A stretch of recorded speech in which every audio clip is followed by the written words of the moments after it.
जय श्री कृष्ण, राधे राधे। भगतजनों, आप सभी का हमारे YouTube चैनल श्री कृष्ण दीवानी में हार्दिक स्वागत है। आज के पावन दिन मैं आप सबके समक्ष सोमवार की व्रत कथा प्रस्तुत कर रही हूँ।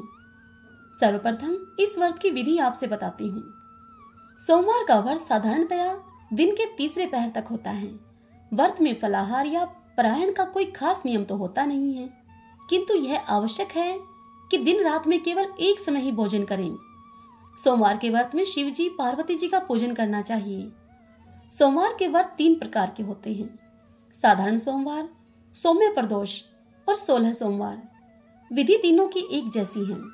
शिव पूजन के पश्चात कथा सुननी चाहिए। साधारण प्रति सोमवार, प्रदोष व्रत और 16 सोमवार, इन तीनों ही व्रतों की कथाएं अलग अलग हैं। तो आइए आज हम साधारण सोमवार की व्रत कथा को सुनते हैं। सब बोलिए शिव शंकर भगवान की जय। श्री शिवाय नमस्तुभ्यं। एक बहुत धनवान साहूकार था, जिसके घर में धन धान्य आदि की किसी प्रकार की कोई कमी नहीं थी, परंतु उसको एक ही दुख था कि उसके कोई पुत्र नहीं था। वह इसी चिंता में दिन रात रहता था। वह पुत्र की कामना को लिए प्रत्येक सोमवार को शिव जी का व्रत और पूजन किया करता था तथा सायंकाल को शिव मंदिर में जाकर शिव जी के श्री विग्रह के सामने दीपक जलाया करता था।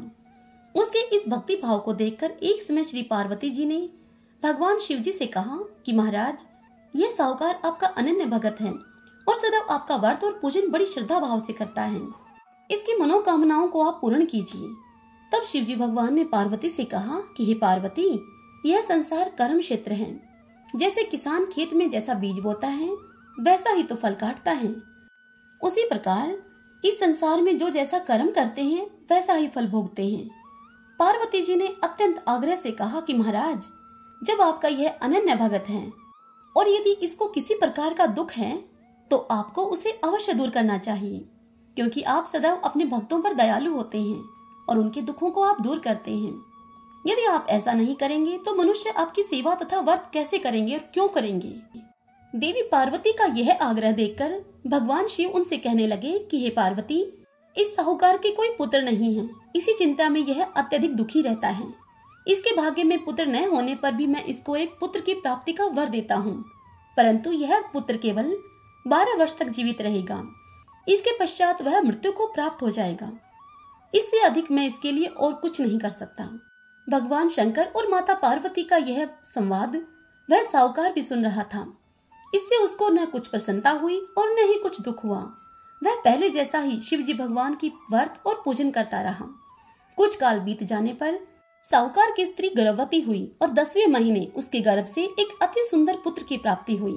साहूकार के घर में बहुत खुशी मनाई गई, परंतु साहूकार ने उसको केवल 12 वर्ष की आयु का जानकर कोई अधिक प्रसन्नता प्रकट नहीं की और न ही किसी को भेद ही यह बताया। समय आने पर जब वह बालक 11 वर्ष का हो गया तो उस बालक की माता ने उसके पिता से उसके विवाह आदि के लिए कहा। तब वह साहूकार कहने लगा कि अभी मैं इसका विवाह नहीं करूंगा, अपने पुत्र को काशी जी पढ़ने के लिए भेजूंगा। और फिर साहूकार ने अपने साले को बुलाकर उसको बहुत सा धन देकर उससे कहा कि तुम इस बालक को काशी जी पढ़ने के लिए लेकर जाओ।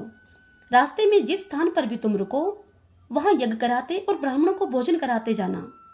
वे दोनों मामा भांजे यज्ञ करते और ब्राह्मणों को भोजन कराते अब जा ही रहे थे। उनके रास्ते में एक शहर पड़ा। उस शहर में राजा की कन्या का विवाह था और दूसरे राजा का लड़का जो विवाह कराने के लिए बारात लेकर आया था, वह लड़का एक आंख से काना था। उसके पिता को इस बात की बड़ी चिंता थी कि कहीं वर को देखकर कन्या के माता पिता विवाह में किसी प्रकार की कोई अड़चन न पैदा कर दें। इस कारण से जब उसने अति ही सुंदर सेठ के लड़के को देखा तो अपने मन में विचार किया कि क्यों न दरवाजे के समय इस लड़के से वर का काम चला लिया जाए। ऐसा विचार करके वर के पिता ने उस लड़के के मामा से बात की तो वह मामा राजी हो गया। फिर उस लड़के को वर के कपड़े पहनाए और घोड़े पर चढ़ाकर कन्या के दरवाजे पर लेकर गए और सब कार्य प्रसन्नता पूर्वक से निमट गया। फिर वर के पिता ने सोचा कि यदि विवाह का कार्य भी इसी लड़के से करवा लिया जाए तो क्या बुराई है। ऐसा विचार करके लड़के और उसके मामा से उन्होंने कहा कि यदि आप फेरों का और कन्यादान का भी काम करा दें तो आपकी बड़ी कृपा होगी। इस कार्य के बदले में हम आपको बहुत अधिक धन देंगे। तब उन्होंने मामा भांजे ने इस बात को स्वीकार कर लिया और विवाह कार्य भी अच्छी तरह से संपन्न हो गया। अब सारा काम निमट जाने के बाद वह लड़का जाने लगा तो उसने अपनी पत्नी अर्थात उस शहर की राजकुमारी की चुंदड़ी के पल्ले पर यह लिख दिया कि तेरा विवाह तो मेरे साथ हुआ है, परंतु जिस राजकुमार के साथ तुमको भेजेंगे वह एक आंख से काना है और मैं काशी जी पढ़ने के लिए जा रहा हूँ। लड़के के जाने के पश्चात उस राजकुमारी ने जब अपनी चुंदड़ी पर यह लिखा हुआ पाया तो उसने राजकुमार के साथ जाने से मना कर दिया और कहा कि यह मेरा पति नहीं है, मेरा विवाह इसके साथ नहीं हुआ है, वह तो काशी जी पढ़ने के लिए गए हैं। राजकुमारी के माता पिता ने अपनी कन्या को विदा नहीं किया और बारात खाली हाथ वापस चली गई। उधर सेठ का लड़का और उसका मामा काशी जी पहुंच गए। वहां जाकर उन्होंने यज्ञ करना और लड़के ने पढ़ना शुरू कर दिया। जब लड़के की आयु 12 साल की हो गई, उस दिन उन्होंने यज्ञ रच रखा था। तभी एकाएक लड़के ने अपने मामा से कहा कि मामा जी, आज मेरी तबीयत कुछ ठीक नहीं है। तब उसके मामा ने कहा कि तुम अंदर जाकर सो जाओ। लड़का अंदर जाकर सो गया और थोड़ी देर में ही उसके प्राण पखेरु उड़ गए। जब उसके मामा ने अंदर आकर देखा तब उन्होंने देखा कि वह लड़का तो मुर्दा पड़ा है। यह देखकर उस लड़के के मामा को बड़ा ही दुख हुआ और उसने सोचा कि अगर मैं रोना पीटना अभी से मचा दूंगा तो यज्ञ का कार्य अधूरा ही रह जाएगा। अतः उसने जल्दी जल्दी से यज्ञ का कार्य समाप्त करके ब्राह्मणों के जाने के पश्चात रोना पीटना आरंभ कर दिया।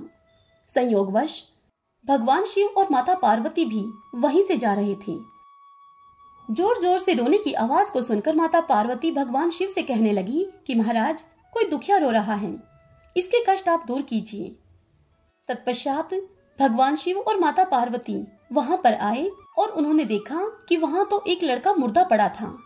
तब पार्वती जी कहने लगी कि महाराज, यह तो उसी सेठ का लड़का है जो आपके वरदान से पैदा हुआ था।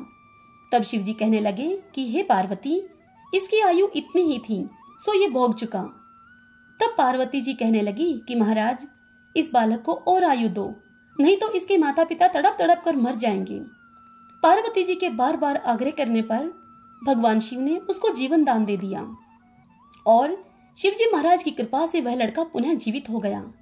शिव पार्वती जी कैलाश पर्वत पर चले गए।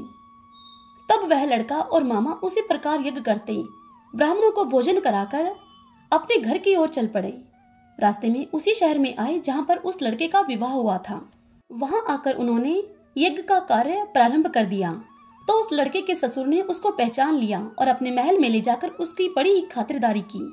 साथ ही बहुत सी दास दासियों के सहित आदर पूर्वक लड़की और जमाई को विदा किया।